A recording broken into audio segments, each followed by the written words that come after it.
কিরে, দেখ, আমার সময় নষ্ট করিস না। ভালো ভালো স্বীকার করে ফেল খুনটা তুই করছিস। তাহলে অন্তত জজ সাহেবরে বলে তোর শাস্তিটা কম করতে পারবো। আমি তো কিছু করি নাই স্যার। আমি শাস্তি পাবো কে? তুই যে কিছু করিস নাই তার তো কোনো প্রমাণ নাই। তুই তো ওখানে নাইট গার্ড ছিলি। তুই সারা রাত পার্ক পাহারা দিছিস, সেখানে একটা মার্ডার হয়েছে, একটা ডেড বডি পাওয়া গেছে।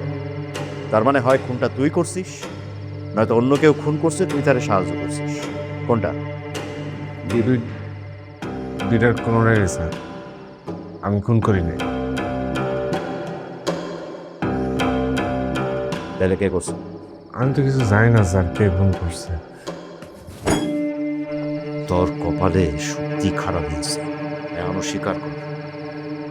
নাহলে সত্যি সত্যি খারাপই আছে।